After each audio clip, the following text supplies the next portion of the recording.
అందరికీ నమస్కారం.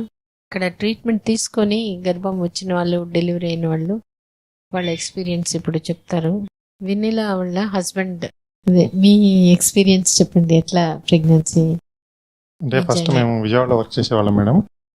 విజయవాడలో వర్క్ చేసినప్పుడు అక్కడ రెగ్యులర్గా చూపించేవాళ్ళం.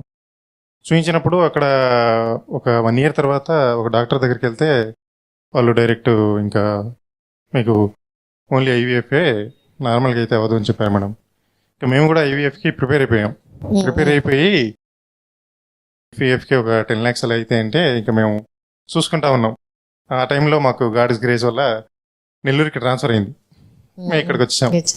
వచ్చేసిన తర్వాత ఇక్కడ కనుక్కున్న తర్వాత ఇంకా మీ పేరు చెప్పారు. ఫస్ట్ వచ్చి మిమ్మల్ని కన్సల్ట్ అయ్యాం మేడం. సో ఆ క్రమంలో ఇంకా మీరు చెప్పిన అన్ని యాక్టివిటీస్గా ఫాలో అయ్యాము. యోగా కానీ, మెయిన్గా ఈ మోటివేషన్ క్లాసెస్ ఇవి రెగ్యులర్గా ఫాలో అవ్వండి. అప్పుడు కనుక రాకపోతే చూద్దాము, ఫస్ట్ నన్ను నమ్మితే మాత్రం ఉండండి, లేకపోతే లేదు అన్నట్టు చెప్పారు మేడం మీరు.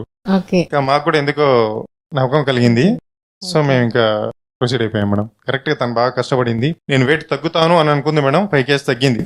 దానికి తగ్గట్టే కష్టపడింది. బట్ ఇంటర్నల్ గా ఆ మనసుని కొంచెం స్ట్రాంగ్ చేసుకుంది. అది బాగా పనిచేసింది మేడం. అంతకుముందు కూడా డైట్ చేసింది, బట్ ఎప్పుడు తగ్గల. ఇప్పుడు మనసుతోని తను స్ట్రాంగ్ అనుకుంది, నేను వెయిట్ తగ్గాలి ఫిక్స్ అయిపోయి ఇంకా ఎట్టి పరిస్థితుల్లో ఈ మంత్ నేను 5 kgs తగ్గుతాను అనుకుంది. తగ్గింది మేడం. నెక్స్ట్ మంత్ కనెక్ట్ అయిపోయింది మేడం. చాలా థ్యాంక్స్. Thank you madam.